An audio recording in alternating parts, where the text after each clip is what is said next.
வணக்கம் நண்பர்களே, இது விடிஎல் விலாக்ஸ். கதை கேட்கலாம் வாங்க. நம்ம பெரியவங்க யாராவது இறந்து போனா அவங்க எங்க போவாங்க, நமக்கு ஏதாவது உதவிகள் செய்வாங்களா அப்படின்னுலாம் நமக்கு கேள்விகள் இருக்கும்.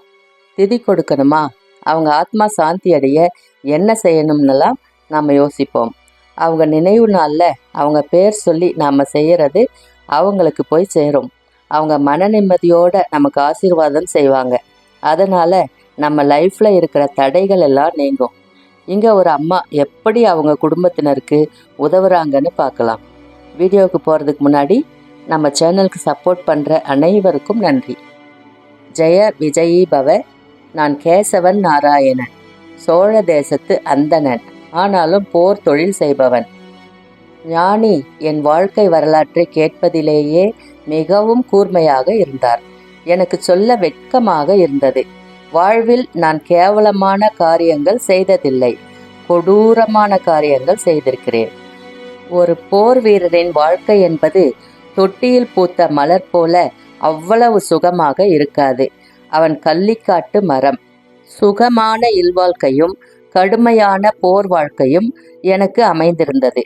போர் முடிந்து ஊருக்கு வந்தால் குடிப்பதும் உண்பதும் பிறகு உறங்குவதுமாக வீட்டிலேயே பொழுதை போக்குவேன். இரவு நேரம் வாலிபர்களுடன் மீசை முறுக்கி போர்க்கதைகள் பேசிக்கொண்டிருப்பேன். என் வீட்டு பெண்களும் என் கதையை கேட்பார்கள். போர் என்று வெறியோடு படையெடுத்து போகும்போது வேல் கம்பை தரையில் ஊன்றி நின்றபடி தூங்குவதும், குத்திட்டு உட்கார்ந்து தூங்குவதும், எங்கேனும் மரத்தடியில் துணியை சுருட்டி கொண்டு தூங்குவதும் எனக்கு எளிதாக கைவந்தது. உப்பும் உரைப்புமாக வீட்டில் சுவையாக உணவு பரிமாறுவார்கள். போருக்கு போகும் வழியில் பாதி வெந்த கிழங்குகள் தான் பசியை அடக்கும். மாமன்னர் சக்கரவர்த்தி உடையார் ஸ்ரீ ராஜராஜ தேவர் தான் அரசர் என்றாலும் அவருடைய மகன் மாதண்ட நாயகன் உடையார் ஸ்ரீ ராஜேந்திர தேவர் தான் எனக்கு எஜமானன். 6 தளபதிகளை சுற்றி வைத்து போர் விவரம் பற்றி பேசிவிட்டு பிறகு ஒரு ஆளை அனுப்பி உபதளபதிகளை வரவழைப்பார். என்ன ஆலோசிக்கப்பட்டது என்பதை எங்களுக்கு சொல்வார். போர் திட்டம் விவரிப்பார்.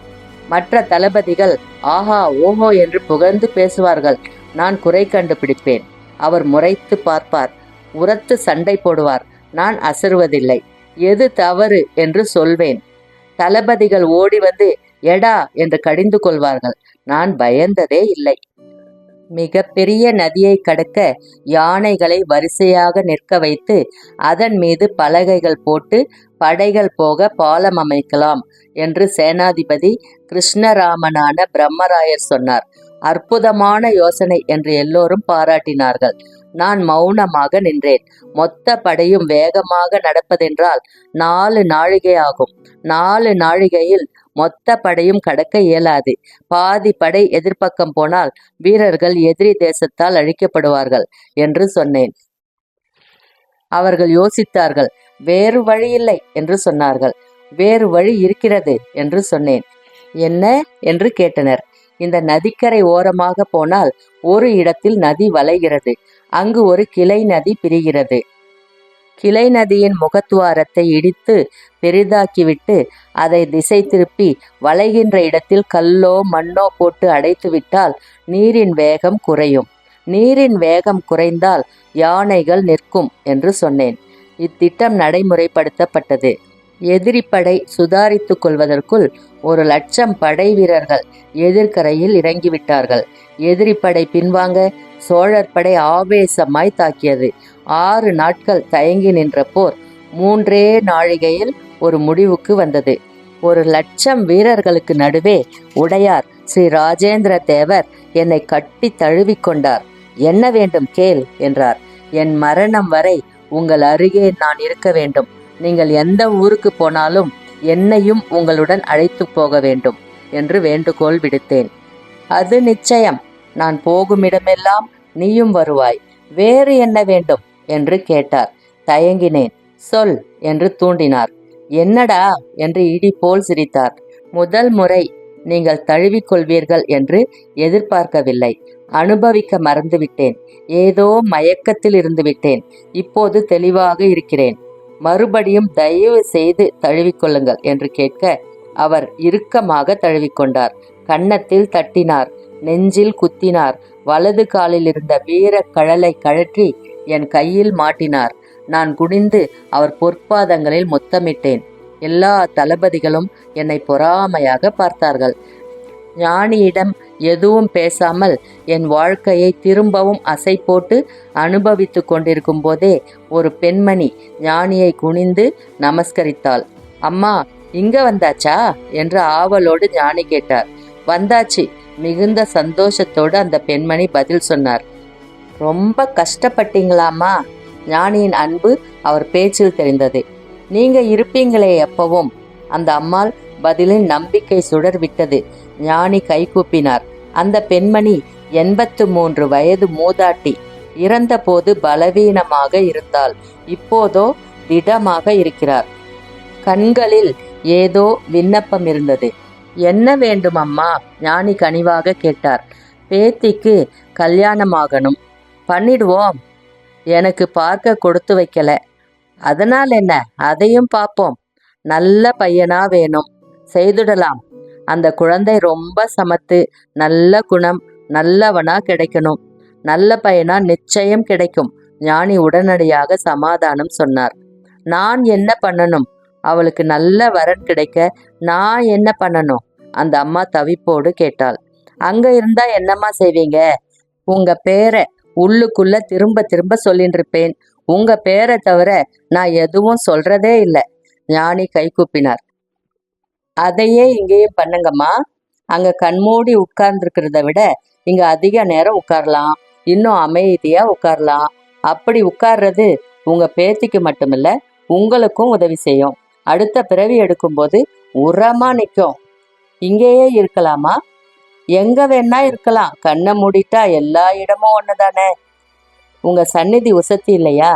கண்ணை மூடிக்கிட்டா எந்த இடமா இருந்தாலும் அது என் சந்நிதி தானே. எனக்கு அவர் பேச்சின் அர்த்தம் புரிந்தது. நாமம் முக்கியமா, நாமி முக்கியமா? நான் குறுக்கே புகுந்து கேட்டேன்.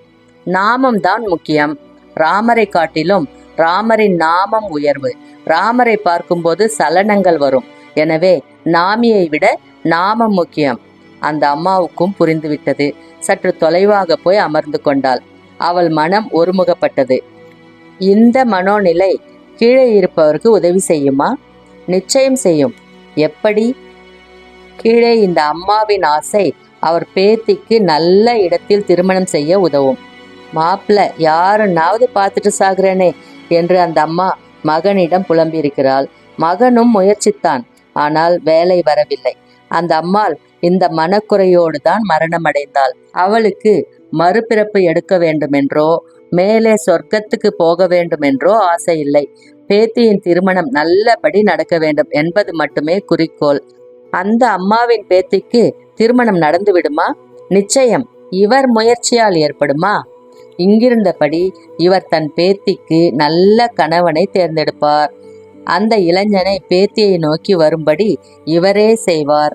திருமணம் அற்புதமாக நடக்கும். இவரால் தானா? ஆம், இவர் சக்தியால் நடக்கும். அதற்கு தனி சக்தி ஏதேனும் இவருக்கு இருக்கிறதா? அதற்கு பயிற்சி பெற்றிருக்கிறாரா? எதுவும் இல்லை கேசவன் நாராயணன். அன்புதான் சக்தி, அதுதான் பயிற்சி. பேத்தி மேல் மிகப்பெரிய அன்பு இவருக்கு உண்டு. எனவே தன்னுடைய பேத்தியின் ஒவ்வொரு வளர்ச்சியிலும் தன் பங்கை செலுத்தி இருக்கிறார். கூடவே வாழ்ந்திருக்கிறார்.